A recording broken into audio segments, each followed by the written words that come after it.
Welcome back, ma'am. Lab se aya dedam ka aying ba order ta biro.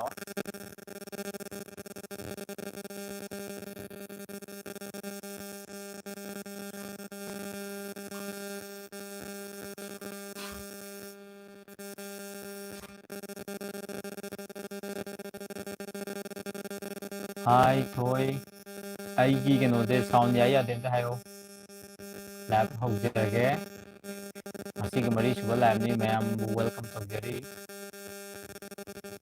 Sound aya dedam ta biro puni sindam. Hello. Oima si dai. Hi. Khara sawi bro. Aduni sound ya de sound ya de. Sound ja check am tawjage. Sound bera am kaya duna.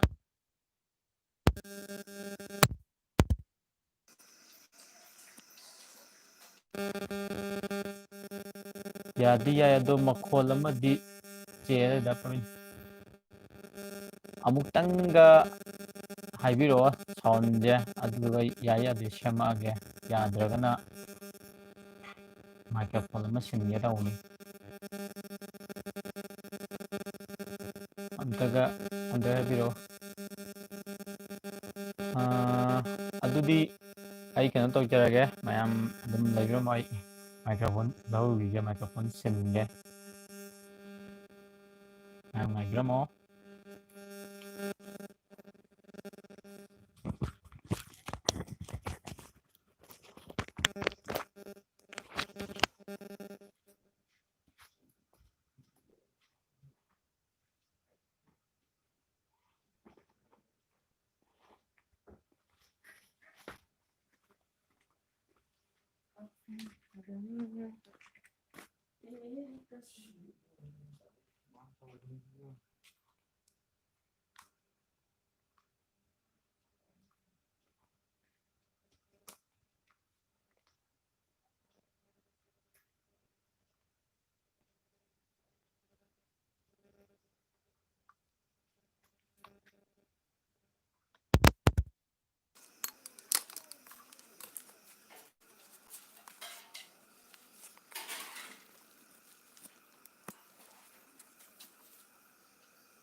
ai là e sound ya bro yengo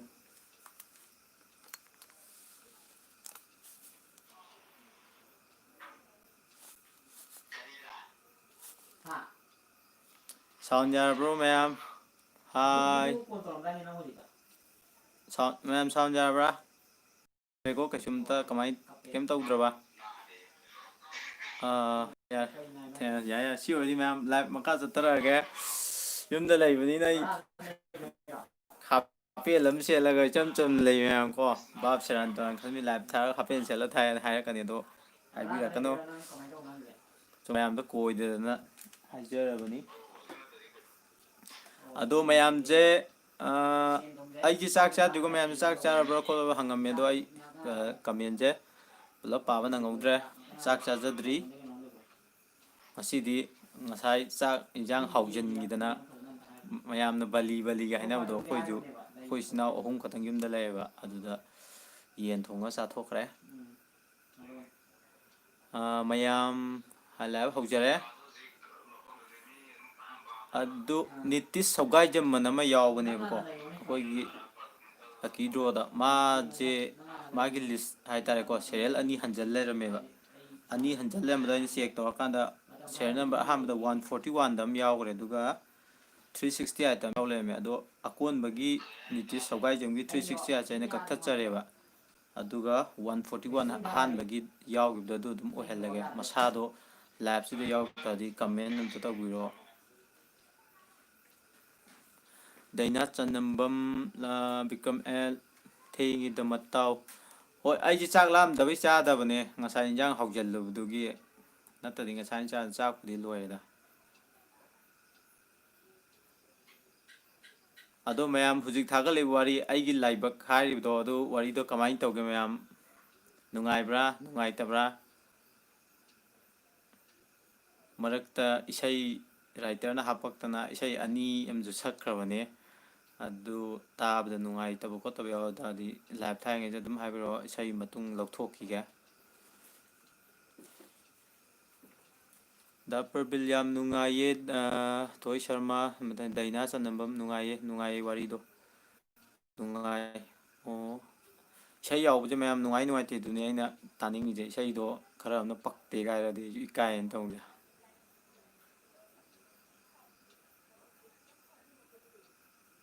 ꯁꯝ ꯅꯥꯒꯁꯤꯗꯤ ꯄꯨꯡꯂꯣꯏ ꯂꯣꯏꯔꯦꯗ ꯀꯛꯇꯕꯒꯤ ꯌꯥꯝ ꯅꯨꯡꯉꯥꯏ ꯉꯥꯏꯕ ꯌꯥꯝ ꯋꯥꯏ ꯋꯥꯔꯤꯗꯣ ꯍꯤꯖꯝ ꯗꯤꯡꯀꯨ ꯋꯥꯔꯤꯁꯦ ꯁꯨꯃꯥꯏꯅ ꯇꯧꯕꯅꯦ ꯔꯥꯏꯇꯔꯅ ꯋꯥꯆꯞꯇ ꯅꯨꯡꯇꯤꯒꯤ ꯇꯦꯛꯁ ꯑꯣꯏꯅ ꯏꯔ ꯊꯥꯔꯛꯄꯗꯨꯅ ꯋꯥꯔꯤꯁꯦ ꯊꯥꯅꯤꯡꯕ ꯃꯇꯝꯗ ꯊꯥꯕ ꯉꯝꯗꯕ ꯍꯥꯏꯇꯥꯔꯦ ꯃꯥꯒꯤꯁꯨ ꯄ꯭ꯔꯣꯕ꯭ꯂꯦꯝ ꯂꯩꯕ ꯑꯗꯨꯅ ꯌꯥꯝ ꯋꯥꯅ ꯁꯦꯝꯃꯦ ꯍꯟꯗꯛꯇꯤ ꯁꯅꯁꯝ ꯑꯃꯣꯟ ꯍꯜꯂꯣ ꯃꯦꯝ ꯍꯥꯏ ꯌꯥꯝ ꯅꯨꯡꯉꯥꯏꯕ꯭ꯔꯣ ꯈꯣꯟꯖꯦꯜꯁꯨ ꯌꯥꯝ ꯐꯖꯩ ꯏꯁꯩꯗꯨꯁꯨ ꯑꯦꯝ ꯗꯤ ꯁꯜꯃꯥꯟ ꯈꯥꯟ ꯑꯅꯧꯕ ꯃꯊꯦꯜꯅꯤ ꯌꯥꯝ ꯅꯨꯡꯉꯥꯏ ꯍꯣꯏ ꯃꯌꯥꯝꯅ ꯅꯨꯡꯉꯥꯏ ꯅꯨꯡꯉꯥꯏꯇꯦ ꯑꯗꯣ ꯁꯨꯃꯥꯏꯅ ꯂꯥꯏꯚ ꯊꯥꯔꯒ ꯋꯥꯔꯤ ꯋꯥꯇꯥꯏꯒ ꯇꯧꯔꯀꯥꯟꯗ ꯑꯩꯅ ꯇꯧꯔꯤ ꯊꯕꯛꯁꯦ ꯃꯥꯏ ꯄꯥꯛꯇꯣꯏꯅꯦ ꯑꯗꯨꯒꯤꯅꯦ ꯃꯌꯥꯝꯗ ꯍꯪꯖꯔꯤꯁꯦ ꯋꯥꯔꯧꯕꯤꯅꯨ ꯔꯤꯃꯥ ꯆꯟꯗꯕꯝ ꯌꯥꯝ ꯅꯨꯡꯉꯥꯏ ꯑꯅꯧꯕ ꯃꯊꯦꯜ ꯍꯣꯏ ꯌꯥꯝ ꯅꯨꯡꯉꯥꯏꯖꯔꯦ ꯑꯗꯣ ꯃꯌꯥꯝꯁꯦ ꯆꯥꯛ ꯂꯣꯏ ꯆꯥꯟꯅꯔꯕ꯭ꯔꯥ ꯀꯃꯥꯏ ꯀꯃꯥꯏꯅ ꯇꯧꯅꯔꯦ ꯌꯥꯝ ꯅꯨꯡꯉꯥꯏ ꯏꯁꯩꯁꯨ ꯐꯖꯩ ꯍꯩꯁꯅꯥꯝ ꯁꯨꯀꯨꯃꯥꯔ ꯀꯃꯦꯟ ꯌꯥꯝ ꯇꯣꯏꯅ ꯄꯤꯕꯤꯔꯛꯄꯅꯦ ꯑꯩ ꯀꯃꯦꯟ ꯌꯥꯝ ꯇꯣꯏꯅ ꯄꯤꯔꯛꯄ ꯃꯤꯒꯤ ꯃꯁꯛ ꯃꯨꯟꯅ ꯈꯪꯉꯤ ꯍꯌꯦꯡ ꯂꯣꯇ꯭ꯔꯤꯗꯣ ꯀꯃꯦꯟ ꯌꯥꯝ ꯄꯤꯔꯛꯄ ꯀꯥꯡꯕꯨꯗ ꯁꯣꯏꯗꯕꯤ ꯐꯥꯎꯗꯧ ꯃꯥꯜꯂꯦ ꯑꯩ ꯋꯥꯈꯜꯗ ꯑꯗꯨꯅ ꯀꯃꯦꯟ ꯌꯥꯝ ꯇꯣꯏ ꯇꯣꯏ ꯄꯤꯕꯤꯔꯛꯎ ꯆꯥꯛ ꯆꯥꯔꯕ꯭ꯔꯣ ꯄꯤ ꯊꯥꯗꯣꯏ ꯆꯥꯛ ꯆꯥꯖꯗ꯭ꯔꯤ ꯑꯩ ꯆꯥꯛ ꯂꯥꯝꯗꯦꯅ ꯉꯁꯤꯗꯤ ꯆꯥꯛꯇꯣ ꯆꯥꯗ꯭ꯔꯤ ꯔꯣꯃꯤ ꯉꯧꯕꯤ ꯆꯥꯔꯦ ꯇꯥꯏꯕꯪ ꯉꯥꯟꯕ ꯆꯥꯔꯤꯕ꯭ꯔꯣ ꯉꯁꯤꯗꯤ ꯑꯩꯅ ꯁꯨꯝ ꯈꯟꯕꯗ ꯕꯥꯂꯤꯒꯤ ꯏꯟꯖꯥꯡ ꯃꯊꯦꯜꯁꯦ ꯂꯣꯏ ꯍꯥꯎꯅꯔꯝꯗꯧ ꯃꯥꯜꯂꯤ ꯍꯥꯎꯅꯔꯝꯒꯗꯧ ꯃꯥꯜꯂꯤ ꯍꯤꯖꯝ ꯇꯤꯡꯀꯨ ꯃꯇꯥꯎ ꯆꯥꯔꯦ ꯑꯩꯗꯤ ꯑꯣ ꯐꯔꯦ ꯐꯔꯦ ꯑꯗꯣ ꯂꯤꯁꯁꯦ ꯃꯈꯥ ꯆꯠꯊꯔꯁꯤꯔꯥ ꯀꯃꯥꯏꯅ ꯇꯧꯔꯁꯤꯒꯦ ꯃꯤ ꯈꯔ ꯆꯪꯉꯛꯄ ꯉꯥꯏꯈꯤꯁꯤꯔꯥ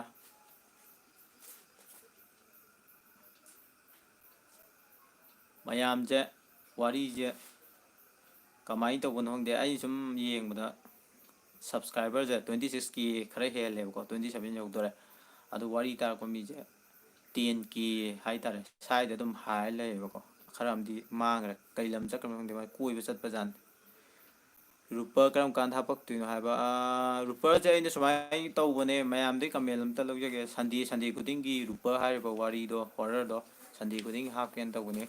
ꯑꯗꯣ ꯃꯌꯥꯝꯗ ꯀꯔꯤ ꯑꯀꯥꯏꯕ ꯂꯩ ꯁꯟꯗꯦ ꯈꯨꯗꯤꯡꯒꯤ ꯍꯥꯞꯄꯗ ꯉꯥꯏꯕ ꯋꯥꯏ ꯍꯥꯏꯗꯣꯏꯔꯥ ꯀꯃꯥꯏꯅ ꯇꯧꯕꯅꯣ ꯌꯥꯔꯒꯅ ꯌꯥꯏꯅ ꯀꯃꯦꯟ ꯑꯝꯇ ꯇꯧꯁꯟꯕꯤꯔꯣ ꯌꯥꯗ꯭ꯔꯒꯅ ꯀꯣꯟꯅ ꯇꯞꯅ ꯍꯥꯄꯛꯇꯣꯏꯅꯦ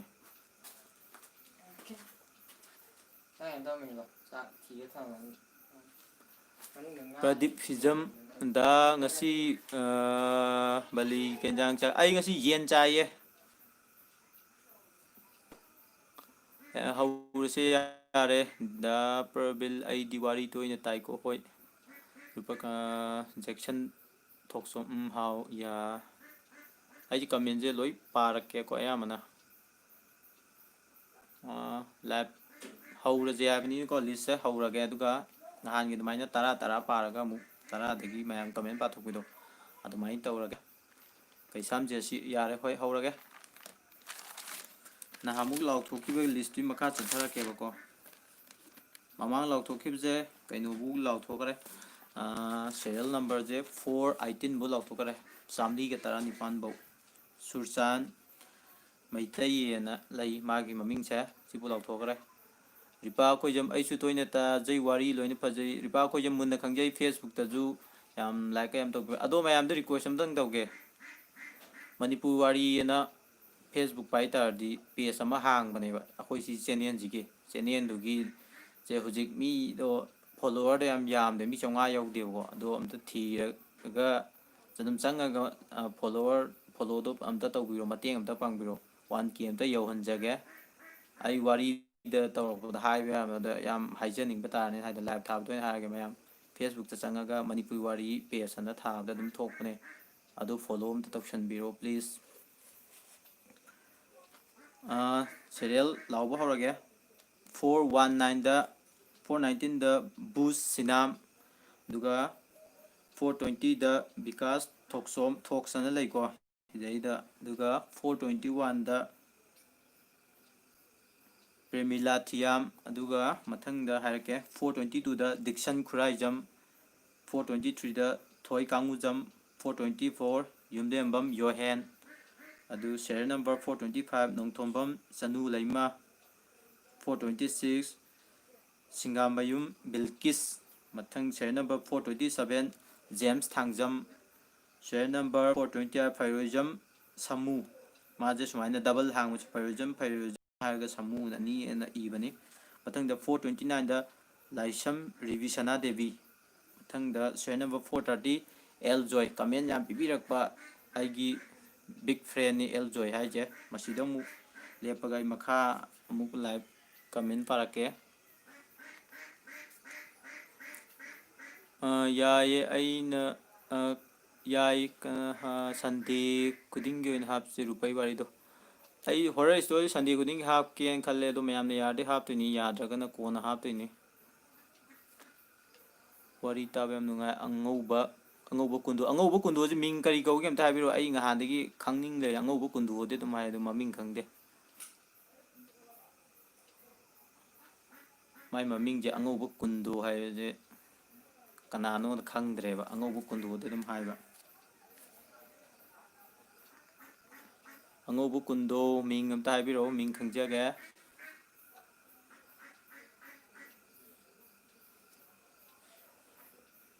अंगौबा कुंदो मांगरा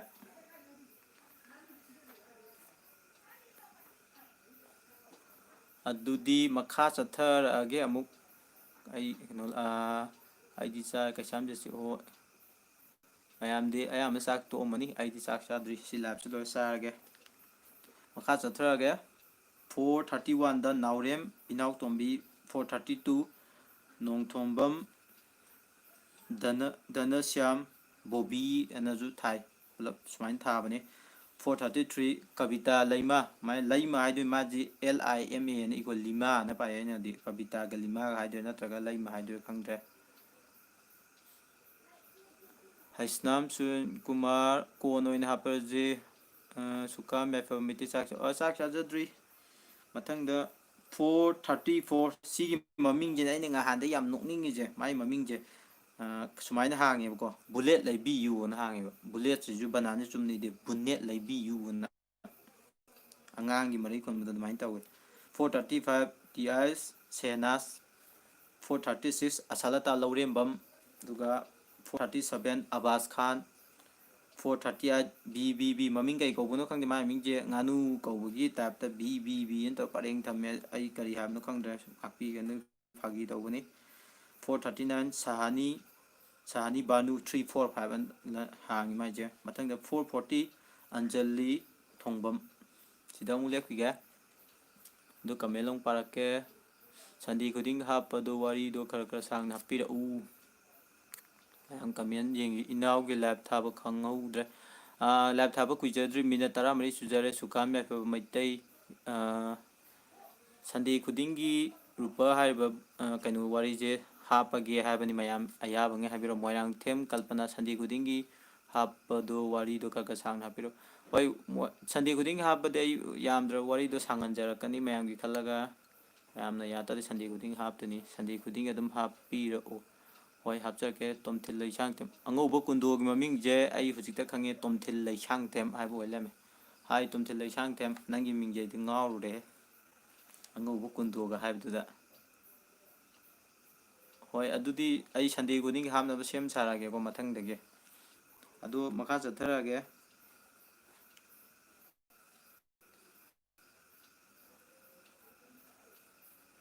441 बुलानपाव पोन हाय माजे अदु मथंगद 442 चिंखै गानबा न हांगी मथंगद 443 गानथोय वाहेंगबम 444 किमलाल लौरेंबम 445 तखेलनबम रंजन दुगा 446 सनाथोय ओइनाम 447 थियाम इबे 458 बंदना पेबम 459 कुमन थेम राजन दुगा 460 विकास कुमन सिदा मुले पिगे तरा तरा द लेपनी नई रेहे बीबी हाय सिदी होय होय ममिंग समाइने लेरंबैनी को उमावती सरेन चंगबम ꯁꯨꯔꯖꯤꯠ ꯊꯧꯆꯣꯡ ꯉꯁꯤ ꯂꯥꯎꯊꯣꯛꯈꯤꯕ ꯂꯤꯁꯁꯦ ꯗꯦꯠ ꯀꯌꯥꯗ ꯉꯁꯤ ꯂꯥꯎꯊꯣꯛꯂꯤꯕ ꯂꯤꯁꯁꯦ ꯀꯩ ꯉꯁꯤ ꯂꯥꯎꯊꯣꯛꯏꯕꯁꯦ ꯍꯥꯏꯗꯤ ꯀꯃꯥꯏꯅ ꯇꯧ ꯑꯩ ꯑꯝꯇ ꯄꯥꯒꯦ ꯁꯨꯔꯖꯤꯠ ꯊꯧꯆꯣꯡ ꯉꯁꯤ ꯂꯥꯎꯊꯣꯛꯂꯤꯕ ꯂꯤꯁꯁꯦ ꯗꯦꯠ ꯀꯌꯥꯗ ꯂꯥꯎꯊꯣꯛꯇꯣꯏꯅꯣ ꯑꯩ ꯒ꯭ꯌꯥꯟ ꯑꯃ ꯇꯥꯗ꯭ꯔꯦ ꯉꯁꯤ ꯂꯥꯎꯊꯣꯛꯏꯕ ꯂꯤꯁꯁꯦ ꯃꯔꯤꯁꯨꯕ ꯂꯤꯁꯅꯦ ꯂꯥꯎꯊꯣꯔꯛꯏꯁꯦ ꯑꯗꯨ ꯃꯊꯪꯒꯤ ꯀꯩꯅꯣꯗ ꯂꯣꯏꯔꯝꯃꯅꯤ ꯁꯟꯗꯦ ꯑꯃ ꯂꯥꯛꯄꯗ ꯂꯤꯁ ꯂꯥꯎꯊꯣꯛꯄ ꯂꯣꯏꯔꯦ ꯑꯗꯨꯒ ꯅꯕꯦꯝꯕꯔ ꯐꯥꯔꯁ ꯋꯤꯛꯇ ꯂꯣꯇ꯭ꯔꯤ ꯑꯣꯜꯂꯛꯑꯅꯤ ꯏꯅꯥꯎꯒꯤ ꯃꯤꯡ ꯂꯤꯁ ꯄꯥꯔꯛꯏꯗꯣ ꯀꯩꯒꯤꯅꯣ ꯁꯨꯈꯥꯝ ꯌꯥꯏꯐꯕ ꯑꯩ ꯁꯨꯃꯥꯏꯅ ꯇꯧꯖꯕꯅꯤ ꯑꯩꯒꯤ ꯆꯦꯅꯦꯜꯁꯦ ꯍꯥꯡꯕꯒꯤ ꯆꯍꯤ ꯑꯃ ꯃꯄꯨꯡ ꯐꯥꯔꯛꯄꯒꯤ ꯑꯦꯅꯤꯚꯔꯁꯔꯤ ꯑꯣꯏꯅ ꯂꯛꯀꯤ ꯗ꯭ꯔꯣ ꯑꯃ ꯑꯩꯅ ꯁꯤꯟꯖꯕꯅꯤ ꯂꯛꯀꯤ ꯗ꯭ꯔꯣꯁꯦ ꯀꯃꯥꯏꯅ ꯌꯥꯎꯒꯗꯒꯦ ꯍꯥꯏꯕꯗ ꯆꯦꯅꯦꯜꯁꯦ ꯑꯍꯥꯟꯕꯗ ꯁꯕꯁꯀ꯭ꯔꯥꯏꯕ ꯇꯧꯕꯤꯔꯣ ꯃꯊꯪꯗ ꯊꯥꯒꯠꯂꯤꯕ ꯋꯥꯔꯤꯁꯤꯡꯗꯨꯗ ꯀꯃꯦꯟ ꯑꯃ ꯄꯤꯁꯟꯕꯤꯔꯣ ꯑꯗꯨ ꯑꯣꯏꯗꯤ ꯏꯌꯥꯝꯕꯒꯤ ꯃꯤꯡꯁꯦ ꯑꯗꯨꯝ ꯍꯥꯞꯆꯔꯅꯤ ꯑꯇꯣꯞꯄꯗ ꯄꯤꯔꯛꯄ ꯅꯠꯇꯕ ꯊꯥꯒꯠꯂꯤꯕ ꯋꯥꯔꯤꯁꯤꯗ ꯀꯃꯦꯟ ꯇꯧꯕꯤꯔꯣ ꯑꯗꯨ ꯑꯣꯏꯇꯥꯔꯗꯤ ꯂꯛꯀꯤ ꯗ꯭ꯔꯣꯁꯤ ꯑꯗꯨꯝ ꯌꯥꯎꯕ ꯌꯥꯔꯦ ꯂꯛꯀꯤ ꯗ꯭ꯔꯣꯁꯦ ꯀꯔꯝ ꯀꯥꯟꯗ ꯇꯧꯒꯅꯤ ꯍꯥꯏꯕ ꯃꯇꯝꯗ ꯅꯕꯦꯝꯕꯔꯒꯤ ꯐꯥꯔꯁ ꯋꯤꯛꯇ ꯑꯣꯠꯀꯗꯕꯅꯤ ꯄ꯭ꯔꯥꯏꯖꯇꯤ ꯑꯩꯅ ꯑꯣꯞꯁꯟ ꯑꯅꯤ ꯊꯝꯃꯤꯀꯣ ꯃꯌꯥꯝ ꯍꯧꯖꯤꯛꯐꯥꯎꯒꯤꯗꯤ ꯂꯥꯎꯊꯣꯛꯈꯤꯔꯣই ꯑꯣꯞꯁꯟ ꯑꯅꯤꯁꯤꯗ ꯑꯐꯥꯎꯕ ꯃꯤꯗꯨꯗ ꯑꯄꯥꯝꯕ ꯈꯜꯂꯅꯤ ꯑꯗꯨꯒ ꯃꯥꯅ ꯄꯥꯝꯕꯒꯤ ꯃꯇꯨꯡ ꯏꯟꯅ ꯄ꯭ꯔꯥꯏꯖꯇꯣ ꯑꯃ ꯈꯜꯂꯒ ꯂꯧꯖꯔꯅꯤ ꯑꯗꯨ ꯂꯧꯔꯀꯥꯟꯗ ꯃꯌꯥꯝꯗ ꯐꯣꯇꯣꯒ ꯀꯣꯟꯅꯅ ꯑꯃꯨꯛ ꯍꯥꯞꯇꯣꯔꯛꯀꯦ ꯅꯦꯠꯅ ꯃꯔꯣꯜ ꯑꯃ ꯅꯨꯡꯉꯥꯏꯇꯕꯅꯦ ꯑꯃꯤꯠꯇ ꯑꯃꯨꯛꯇ ꯍꯥꯞꯈ꯭ꯔꯕꯅꯤ ꯑꯗꯣ ꯑꯩ ꯀꯩꯅꯣꯝ ꯍꯥꯏꯒꯦ ꯂꯤꯁ ꯂꯥꯎꯊꯣꯛꯄ ꯃꯇꯝꯗ ꯗꯕꯂꯤꯡ ꯆꯠꯂꯝꯕ ꯌꯥꯎꯇꯥꯔꯁꯨ ꯃꯈꯥꯗ ꯍꯣꯔꯦꯟ ꯀꯃꯦꯟꯗ ꯄꯤꯁꯟꯕꯤꯔꯣ ꯑꯩ ꯄꯥꯔꯀꯥꯟꯗ ꯁꯦꯝꯗꯣꯛꯀꯦꯕ ꯅꯤꯇꯤꯁ ꯁꯧꯒꯥꯏꯖꯝꯒꯤ ꯑꯅꯤꯔꯛ ꯍꯟꯖꯤꯜꯂꯝꯗꯅ ꯑꯃ ꯀꯛꯊꯠꯆꯈ꯭ꯔꯕꯅꯤ ꯃꯈꯥ ꯆꯠꯊꯔꯛꯑꯒꯦ ꯁꯤꯌꯔ ꯅꯝꯕꯔ 461 ꯃꯤꯔꯥ ꯂꯩꯇꯥꯟꯊꯦꯝ 462 ꯋꯥꯡꯈꯩꯃꯌꯨꯝ ꯊꯣꯏꯕꯤ 463 ꯕꯦꯝ ꯒꯣꯇꯤꯃꯌꯨꯝ 464 ꯏꯉꯣꯆꯥ ꯂꯥꯏ 465 ꯕꯤꯀꯝ ꯑꯦꯜ ꯀꯃꯦꯟ ꯌꯥꯝ ꯇꯧꯕꯤꯔꯛꯄꯅꯤ 466 ꯋꯥꯏ ꯊꯥꯖ 467 ꯁꯣꯏꯕꯝ ꯁꯨꯅꯤꯇꯥ ꯗꯦꯕꯤ 468 ꯑꯣꯂꯤꯕꯤ 469 ꯄꯨꯅꯤ ꯂꯥꯏꯔꯦꯟꯖꯝ 470 ꯅꯥꯎ ꯇꯣꯡꯕ꯭ꯔꯝ ꯁꯤꯗ ꯑꯃꯨꯛ ꯂꯦꯞꯈꯤꯒꯦ ꯃꯤꯠꯇ ꯍꯥꯞꯈ꯭ꯔꯕꯅꯤ ꯄ꯭ꯔꯥꯏꯖꯇꯣ ꯑꯩꯉꯣꯟꯗ ꯐꯥꯎꯔꯗꯤ ꯀꯩꯅꯣ ꯍꯥꯏꯁꯦ ꯑꯝꯇ ꯄꯥꯔꯛꯀꯦ ꯄ꯭ꯔꯥꯏꯖꯇꯣ ꯑꯩꯉꯣꯟꯗ ꯐꯥꯎꯔꯗꯤ ꯅꯨꯡꯉꯥꯏꯅꯤꯗ ꯔꯨꯄꯥꯗꯣ ꯀꯔꯤ ꯅꯨꯃꯤꯠꯇ ꯍꯥꯞꯇꯣꯏꯅꯣ ꯕ꯭ꯔꯣ ꯇꯣꯟꯗꯣꯝꯕ ꯊꯧꯅꯥꯖꯝ ꯁꯟꯗꯦ ꯈꯨꯗꯤꯡꯒꯤ ꯔꯨꯄꯥꯗꯣ ꯍꯥꯞꯄꯅ ꯃꯌꯥꯝ ꯌꯥꯅꯈ꯭ꯔꯦ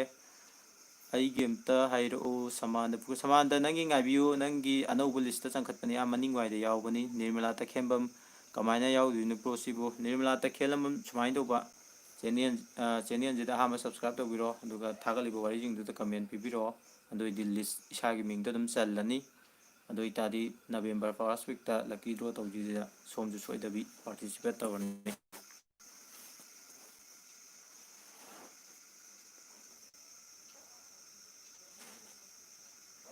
ꯂꯤꯁ ꯃꯈꯥ ꯆꯠꯊꯔꯛꯑꯒꯦ 471 ꯑꯦꯝ ꯕꯤ ꯅꯁꯤꯃꯨꯗꯤꯟ ꯈꯥꯟ 472 ꯁꯣꯏꯇꯥ ꯇꯈꯦꯜꯂꯝꯕꯝ ꯁꯨꯏꯇꯥ ꯍꯥꯏꯕꯅꯤꯀꯣ 473 ꯀ꯭ꯔꯤꯁꯅ ꯀꯨꯃꯥꯔꯤ ꯂꯥꯏꯁ꯭ꯔꯝ 474 ꯕꯤꯃꯣꯜꯆꯥꯜ ꯊꯧꯅꯥꯎꯖꯝ 475 ꯁꯨꯔꯖꯤꯠ ꯂꯥꯏꯁ꯭ꯔꯝ 476 ꯇꯥ ꯇꯣꯝꯕ 477 ꯄꯤꯕꯥꯇꯣꯟ ꯈ꯭ꯋꯥꯏ ꯑꯗꯨꯒ 478 ꯗꯌꯥꯟ ꯇꯈꯦꯜꯂꯝꯕꯝ 479 ꯅꯦꯛꯁꯂꯤ ꯅꯤꯛꯁ ꯑꯅ ꯍꯥꯡꯉꯤ 480 MSS ꯚꯤꯗꯤꯑꯣꯅ ꯍꯥꯡꯕꯅꯤ ꯁꯤꯗ ꯑꯃꯨꯛ ꯂꯦꯞꯈꯤꯒꯦ ꯀꯃꯦꯟ ꯑꯃꯨꯛ ꯄꯥꯔꯛꯀꯦ ꯍꯣꯏ ꯌꯥꯏ ꯈꯔ ꯁꯥꯡꯅ ꯍꯥꯞꯄꯤꯅꯤ ꯍꯥꯏꯔꯗꯤ ꯔꯨꯄꯥꯗ ꯍꯣꯏ ꯑꯩ ꯌꯥꯔꯒꯗꯤ ꯁꯥꯡꯅ ꯑꯗꯨꯝ ꯍꯥꯞꯆꯔꯛꯀꯦ ꯕꯦꯝꯕꯦꯝ ꯑꯩꯒꯤ ꯌꯥꯎꯕ꯭ꯔꯣ ꯌꯥꯎꯕ ꯌꯥꯎꯗꯕ ꯍꯥꯏꯁꯦ ꯁꯣꯝꯅ ꯋꯥꯔꯤ ꯊꯥꯒꯠꯂꯤꯗꯨꯗ ꯀꯃꯦꯟ ꯁꯕꯁꯀ꯭ꯔꯥꯏꯕꯔ ꯍꯥꯟꯅ ꯑꯣꯏꯔꯒ ꯀꯃꯦꯟ ꯇꯧꯕꯤꯔꯛꯑꯣ ꯍꯥꯏꯕꯅꯤ ꯀꯃꯦꯟ ꯇꯧꯔ ꯀꯃꯦꯟ ꯇꯧꯔꯝꯃꯦꯅ ꯈꯜꯂꯣ ꯑꯗꯨꯒ ꯁꯕꯁꯀ꯭ꯔꯥꯏꯕꯔ ꯑꯣꯏꯔꯝꯗ ꯇꯥꯔꯗꯤ ꯍꯌꯦꯡ ꯂꯛꯀꯤ ꯗ꯭ꯔꯣꯁꯦ ꯐꯥꯎꯔꯦꯅ ꯈꯜꯂꯣ ꯄ꯭ꯔꯥꯏꯖꯇꯣ ꯃꯉꯣꯟꯗ ꯈꯨꯠꯁꯤꯟꯅꯔꯣꯏꯕ ꯗꯤꯂꯦꯠ ꯇꯧꯅꯦꯕ ꯑꯗꯨꯅ ꯁꯕꯁꯀ꯭ꯔꯥꯏꯕꯔ ꯍꯥꯟꯅ ꯑꯣꯏꯕꯤꯔꯣ ꯑꯗꯨꯒ ꯀꯃꯦꯟ ꯊꯥꯒꯠꯂꯤꯕ ꯋꯥꯔꯤꯁꯤꯗ ꯇꯧꯁꯤꯟꯕꯤꯔꯣ ꯑꯗꯨ ꯑꯣꯏꯗꯤ ꯁꯨꯡꯁꯣꯏ ꯁꯣꯏꯗꯅ ꯐꯥꯎꯔꯗꯤ ꯑꯗꯨꯝ ꯐꯪꯒꯅꯤ ꯋꯥꯔꯤ ꯂꯣꯏꯅꯃꯛ ꯀꯃꯦꯟ ꯄꯤꯗꯣꯏꯔꯥ ꯅꯠꯇ꯭ꯔꯒꯅ ꯑꯃꯍꯦꯛꯇ ꯋꯥꯔꯤ ꯂꯣꯏꯅꯃꯛꯇ ꯂꯛꯀꯤ ꯗ꯭ꯔꯣꯁꯦ ꯌꯥꯎꯕ ꯑꯣꯏꯗꯤ ꯋꯥꯔꯤ ꯑꯃꯗ ꯀꯃꯦꯟ ꯑꯃꯇꯪ ꯄꯤꯔꯒ ꯑꯗꯨꯝ ꯌꯥꯎꯕ ꯌꯥꯏ ꯑꯗꯨꯒ ꯑꯩꯅ ꯀꯃꯦꯟ ꯄꯤꯍꯟꯅꯤꯡꯉꯤꯁꯤꯗꯤ ꯊꯥꯒꯠꯆꯔꯤꯕ ꯋꯥꯔꯤꯁꯦ ꯑꯁꯣꯏ ꯁꯣꯏꯗ ꯑꯗꯨꯝ ꯃꯌꯥꯝꯅ ꯍꯥꯏꯔꯛꯇ꯭ꯔꯒꯗꯤ ꯈꯪꯗꯦ ꯑꯗꯨꯗꯨꯒꯤ ꯀꯃꯦꯟ ꯇꯧꯕꯤꯔꯣꯅ ꯍꯥꯏꯕꯅꯤ ꯂꯛꯀꯤ ꯗ꯭ꯔꯣ ꯈꯛꯇꯪ ꯌꯥꯎꯕꯒꯤ ꯑꯣꯏꯇꯥꯔꯗꯤ ꯋꯥꯔꯤ ꯑꯃꯗ ꯀꯃꯦꯟ ꯑꯃ ꯄꯤꯔꯒ ꯑꯗꯨꯝ ꯌꯥꯔꯦ ꯖꯦꯝꯁꯟ ꯊꯣꯉꯥꯝ ꯕ꯭ꯔꯣ ꯆꯥꯛ ꯆꯥꯕꯤꯔꯕ ꯆꯥꯗ꯭ꯔꯤ ꯃꯇꯝ ꯁꯥꯡꯅ ꯋꯥꯔꯤ ꯂꯤꯕ ꯉꯝꯕ ꯑꯣꯏꯕꯤꯌꯨ ꯑꯩꯒꯤ ꯁꯦꯔꯦꯜ ꯅꯝꯕꯔ ꯌꯥꯎꯕ꯭ꯔꯣ ꯑꯉꯧꯕ ꯀꯨꯟꯗꯣ ꯅꯪꯒꯤ ꯁꯦꯔꯦꯜ ꯅꯝꯕꯔ ꯃꯃꯥꯡꯗ ꯌꯥꯎꯈ꯭ꯔꯕ ꯃꯥꯜꯂꯦ ꯑꯩꯅ ꯈꯟꯕꯗ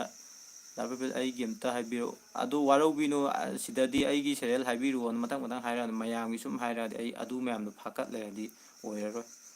Bro ꯆꯥꯛ ꯆꯥꯗ꯭ꯔꯤꯕꯅꯤ bro ꯈꯨꯝꯕ ꯋꯥꯔꯝꯃꯅꯤ ꯑꯩꯈꯣꯏ ꯃꯌꯥꯝꯒꯤꯅꯤ ꯈꯔ ꯋꯥꯖꯔꯦ ꯑꯩꯁꯨ ꯄꯤꯕ ꯌꯥꯅꯤꯅ ꯃꯇꯥꯎ ꯌꯥꯅꯤ ꯌꯥꯅꯤ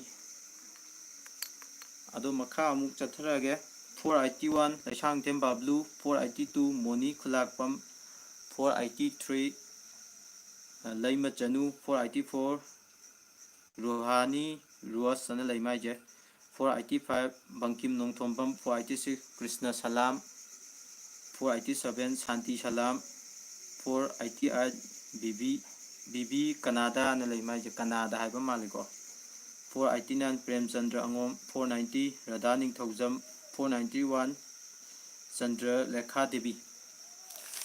ꯁꯤꯗ ꯑꯃꯨꯛ ꯂꯦꯞꯈꯤꯒꯦ ꯑꯗꯣ ꯃꯈꯥ ꯇꯥꯕ ꯑꯃꯨꯛ ꯂꯥꯏꯚ ꯀꯃꯦꯟ ꯑꯃꯨꯛ ꯄꯥꯔꯛꯀꯦ ꯌꯥꯝ ꯀꯨꯏꯅ ꯊꯥꯔꯣꯏ ꯉꯁꯤꯗꯤ ꯂꯥꯏꯚꯁꯦ ꯂꯤꯁꯁꯦ ꯌꯥꯝꯗꯕꯅꯦ ꯃꯊꯪꯗ ꯄꯨꯡꯂꯣꯏ ꯂꯣꯏꯁꯟꯗꯣꯏꯅꯤ ꯃꯌꯥꯝ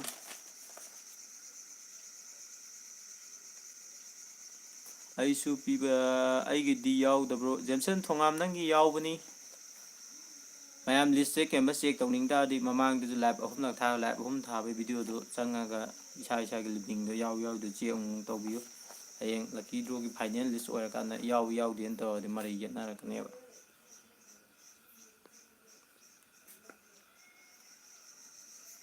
ꯍꯤꯖꯝ ꯗꯤꯡꯀꯨ ꯑꯗꯨ ꯑꯣꯏꯔꯗꯤ ꯌꯥꯝ ꯅꯨꯡꯉꯥꯏ ꯏꯇꯥꯎ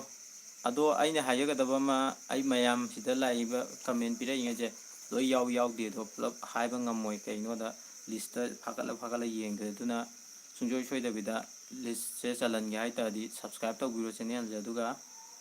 ꯋꯥꯔꯤꯗꯨꯗ ꯀꯃꯦꯟ ꯑꯃ ꯇꯧꯁꯟꯕꯤꯔꯣ ꯑꯗꯨ ꯑꯣꯏꯗꯤ ꯁꯨꯡꯁꯣꯏ ꯁꯣꯏꯗꯕꯤ ꯑꯗꯨꯝ ꯌꯥꯎꯔꯅꯤ ꯁꯤꯁꯦ ꯑꯃ ꯃꯌꯥꯝ ꯀꯥꯎꯕꯤꯔꯅꯨ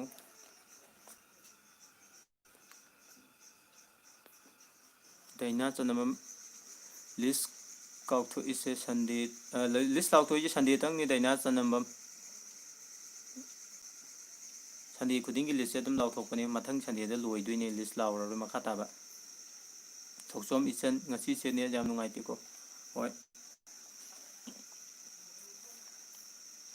ꯃꯈꯥ ꯆꯠꯊꯔꯛꯑꯒꯦ 492 ꯇꯦꯜꯍꯩꯕ ꯁꯒꯣꯜꯁꯦꯝ 493 ꯂꯥꯏꯁ꯭ꯔꯝ ꯖꯦꯛꯁꯟ ꯁꯤꯡ 494 ꯏꯟꯗꯤꯔꯥ ꯗꯦꯕꯤ 495 ꯀꯦꯕꯤ ꯐꯨꯁꯝ 496 ꯁꯦꯂꯤꯌꯥ ꯂꯥꯏꯇꯣꯡꯕꯝ 497 ꯑꯦꯝ ꯗꯤ ꯖꯍꯤꯗ ꯑꯂꯝ ꯑꯗꯨꯒ 498 ꯂꯩꯃꯍꯜ ꯂꯥꯏꯁ꯭ꯔꯝ ꯀꯃꯦꯟ ꯌꯥꯝ ꯇꯧꯕꯤꯔꯛꯄꯅꯤ 499 ꯅꯥꯔꯨꯇꯣ ꯂꯤꯌꯣ ꯑꯅꯤꯔꯛ ꯍꯥꯏꯀꯣ ꯅꯥꯔꯨꯇꯣ ꯂꯤꯌꯣ ꯗꯕꯜ ꯂꯩ ꯁꯦꯔꯤꯌꯜ ꯅꯝꯕꯔ 500 ꯊꯣꯏ ꯂꯥꯏꯁꯝꯁꯦ ꯐꯥꯎꯒꯗꯕ ꯌꯥꯝ ꯃꯥꯜꯂꯤ ꯃꯥꯏ ꯂꯤꯁꯁꯦ 500ꯅꯤ 500 ꯃꯌꯥꯝꯒꯤꯁꯨ ꯌꯥꯝ ꯍꯥꯏꯕ ꯅꯨꯡꯉꯥꯏꯕꯗꯣ ꯃꯊꯪꯗ ꯁꯦꯔꯤꯌꯜ ꯅꯝꯕꯔ 502 ꯁꯤꯅꯥꯝ ꯕꯁꯟꯇꯤ ꯁꯦꯔꯤꯌꯜ ꯅꯝꯕꯔ 503 ꯊꯧꯁꯣꯝ ꯁꯨꯖꯂꯇꯥ ꯆꯅꯨ ꯁꯦꯔꯤꯌꯜ ꯅꯝꯕर 507 ꯁꯤꯇꯜ ꯂꯥꯏꯁ꯭ꯔꯝ ꯑꯅꯤꯔꯛ ꯏ ꯃꯊꯪꯗ ꯁꯦꯔꯤꯌꯜ ꯅꯝꯕर 505 ꯃꯆꯥꯊꯣꯏ ꯁꯒꯣꯜꯁꯦꯝ ꯁꯦꯔꯤꯌꯜ ꯅꯝꯕर 506 ꯔꯥꯖꯀꯨꯃꯥꯔ ꯁꯔꯨꯡꯕꯝ ꯁꯦꯔꯤꯌꯜ नंबर 507 हेमोलता देवी serial number 508 हेलेन सना आरके 509 गोविंद सोइबम 510 खोमराम राजेंद्र सिदों लेखिगा कमेंट अमु पारके रोज दिने अवैब चाब फंग हाव चाब फंगदब द प्रबिल दिने हाव चाब फंगदब रोज चनुजे कमेंट याम तोय पिबिरकपने अदुगा मसक्ते अइना हुजुफाव खंगद्रि आइगी बिग फ्रेंड नि आइगिसु नेट जादे नेट जादब आइजु नेट जो थाई याम अमुक यारे नेट से नुंगाइब जावी नुंगाइतब जावी मखा अमुक चथरगे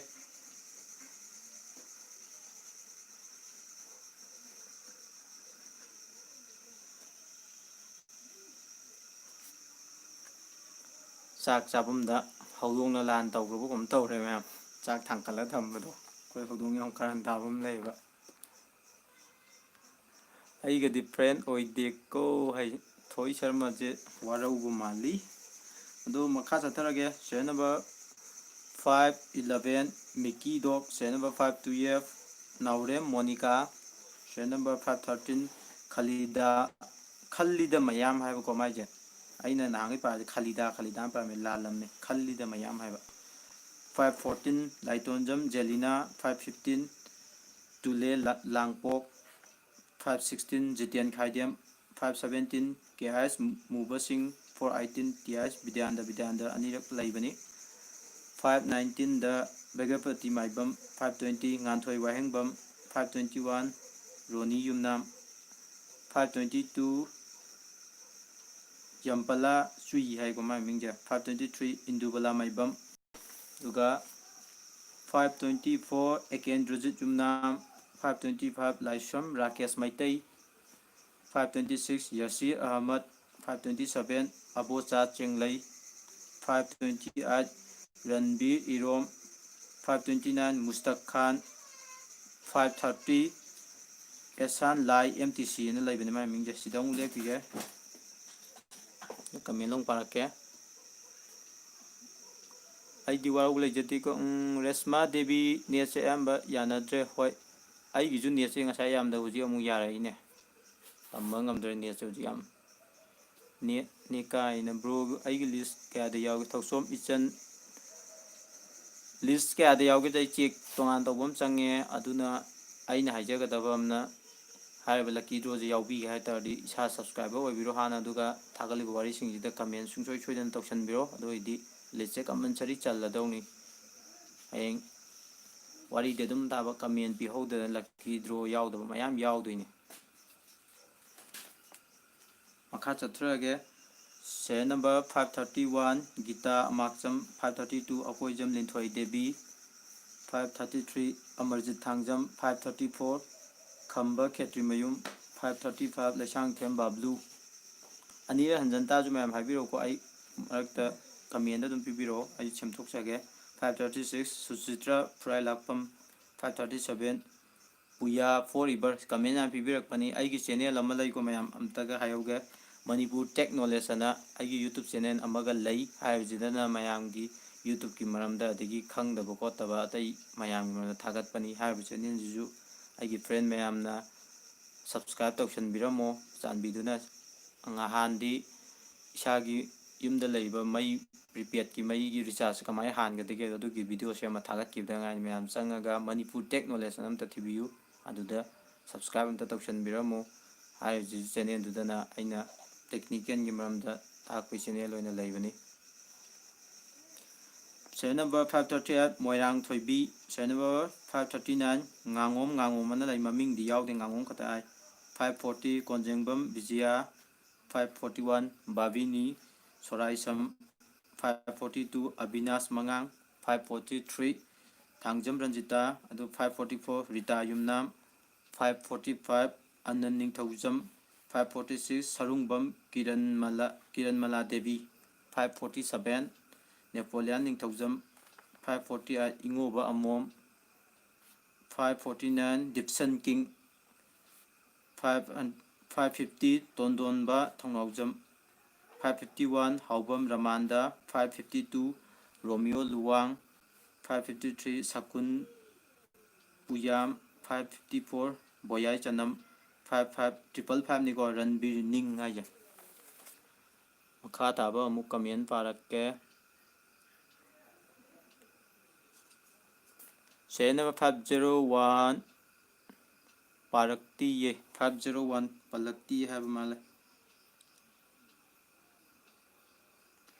501 je Rasitumbi Ireng Bam haiba mai maming je Channel number 1 do 501 do Rasitumbi Ireng Bam chitha yaw ju mayam ngakpi gani Channel number 501 Rasitumbi Ireng Bam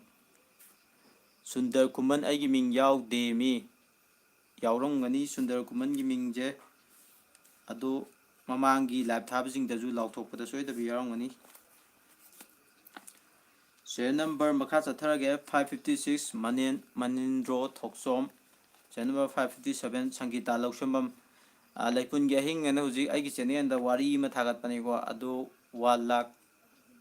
helabane view do aduga mi la amaga lising ahum khara hena taba wari ma laibane mayam horror yam pambajing khangdardi du changa tabi adu wari dam phajabane adugi iba writer du ni Sangita Laushambam maju channel number 557 da list challe Channel number 550 Samanda Pukrambam Channel number 559 Mayengbam Jos Maitai 560 Julida Thoksom 561 Tababi Oinam 562 Sahani Banu 345 Sahani Banu maming manaba yam lae masa amta oibo oidaba ngi account anium suboi male aduga number masingda manadaba 563 Singlen Takhel Changbam 564 Telhaiba Sagol Sem 565 Sanathoi Khangembam Sanathoi Khangembam nima Khagemba ni ba Khangembam ni emde Sanathoi Khagemba ni ba 566 Yumnam Simran 567 James Alex aduga 560 Lemapom Basan 569 Sori Kais 570 Thongam Rupa 571 Moirang Tem Kalpana 572 Loken Singh 573 Uri Kumbam Dilip Kumar list mayam hojik pokta ina khomjan ba list se haiba list kya buk lege ha matamda 573 yore atai makha taba mayam khangdaba yawaju subscriber han obiro aduga wari thagale jing duda comment ama tawbiro aduga songi mingda chandoini aduga mathangi laothoktiba last oina live ama thagini adudeida laothorakpada final list oirani sina list laothokpaloi adui makha tabadi laju comment laju ha paroi aduna mayam khangdaba jing khangjanbiro aduga mayam da loisalakpada ai request amtanga tawge haiba channel jigi Facebook ta page hangmani Manipuri wari ana laibani Manipuri wari YouTube page ana laibane adui Manipuri wari du changaga mayam page sibu support tawbiu follow tawshanbiro mo lab thabai khudong chabjloga mayam da haijari mayam situation tawshanbiro mo adugi si channel jigi page 1k follower amta yawhanjage mayam mateng amta pangbiro mo please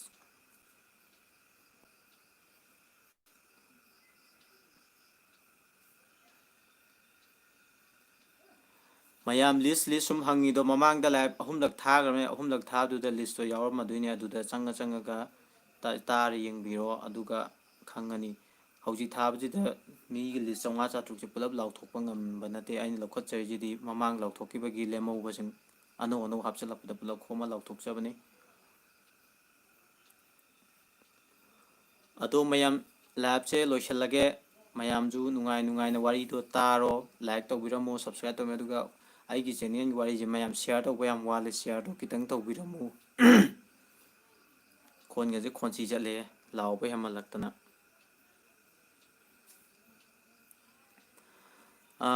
morsan wang kem hoi hawudai ta hawde chakre dai ado mayam pung jiju thengjale aduna mayam je ngasi gi ai live che loisalage mayam aduna ngasi gi kaineraji mayam bye bye see you next live stream mathangi amuk thengnaraji ko mayam okay good night mayam wari ta dabasing wari tabiro thank you bye bye